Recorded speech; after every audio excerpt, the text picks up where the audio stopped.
Hola, bienvenidos a un nuevo capítulo de Genercia Channel, En Contacto.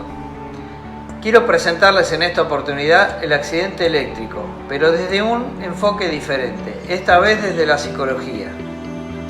Lo que van a ver a continuación es un recorte de lo expuesto por la licenciada Cecilia Fernández en nuestro último workshop.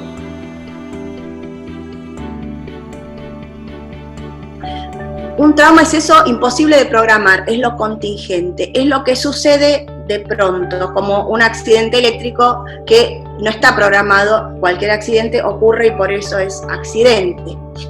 Y acá aclaro que es un hecho ocurrido realmente o no, porque puede suceder que un hecho traumático también sea traumático para la persona que lo viva como tal.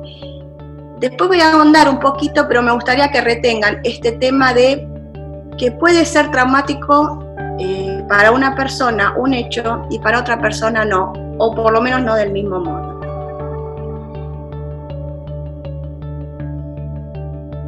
¿Qué es el miedo? El miedo es una respuesta adaptativa que tenemos todos los sujetos. Por eso hay que saber que en ese punto es bueno tener miedo. ¿Qué sería acá lo complicado? ¿Cuánto miedo se tiene? Ya sea por defecto o por exceso. ¿Por qué lo digo? Porque hablando con los ingenieros me contaron que hay gente que le tiene mucho miedo a la electricidad.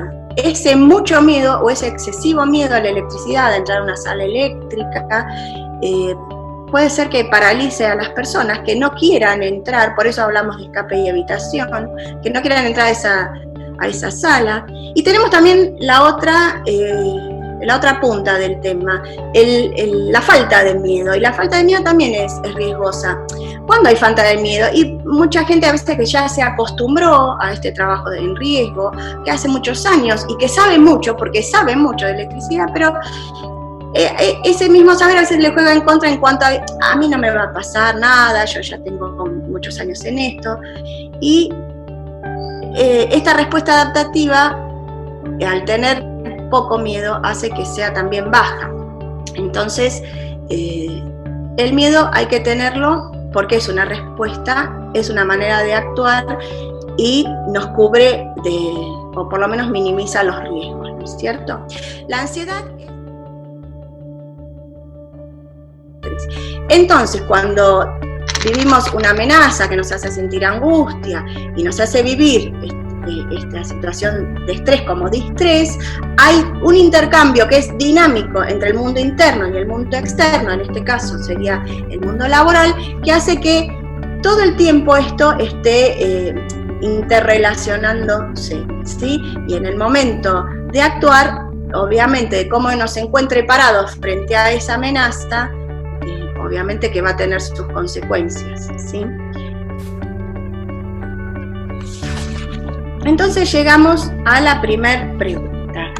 ¿Cómo debería prepararse psicológicamente, teniendo en cuenta todo esto que vimos, una persona o grupo de personas que se exponen directa o indirectamente a riesgos eléctricos? Veamos. ¿Cómo afrontar esta situación traumática? Y aquí vamos a entonces tomar esto que yo les anticipé, que va a depender de su preparación ante ese posible riesgo. Y esto yo lo quiero tomar y que me gustaría que ustedes también compartan, de que sea una ventaja. Los accidentes eléctricos podemos tener esta cierta ventaja. La ventaja nos lo va a dar este saber, un saber hacer. ¿Por qué estoy recalcando el saber? Porque el saber nos va a permitir prepararnos para afrontar ese accidente eléctrico. Prepararnos. Saber qué le pasa a un accidentado eléctrico y cómo actuar en ese momento. Por supuesto, es este saber hacer. Saber que estamos con alguien ahí que necesita ayuda ya. Bueno, saber hacer nos va también poder enfrentar al accidentado de la mejor manera, y eso nos va a poder estar preparados nosotros psicológicamente de otra manera. Por supuesto, ¿qué nos da todo este saber? ¿Qué nos da la oportunidad de conocer nuestras emociones? Los protocolos, los procedimientos. ¿Por qué?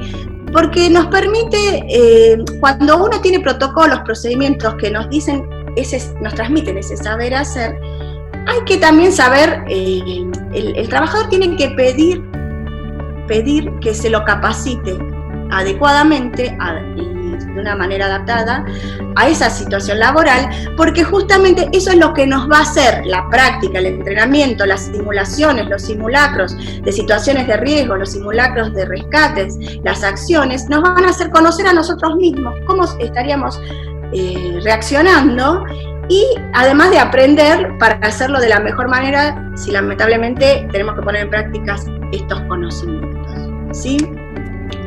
También, por supuesto, tenemos lo que yo llamé estrategias colectivas, que tiene que ver ya con no solo de la persona, sino con el grupo de trabajo, incluso a nivel de mandos superiores, ¿no?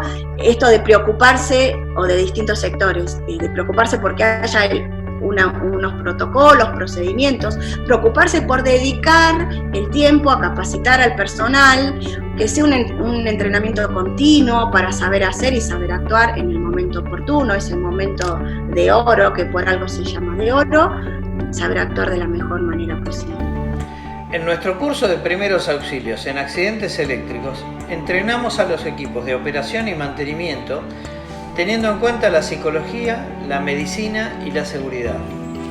Consúltenos para conocer esta nueva propuesta de Genersia. Seguimos en contacto.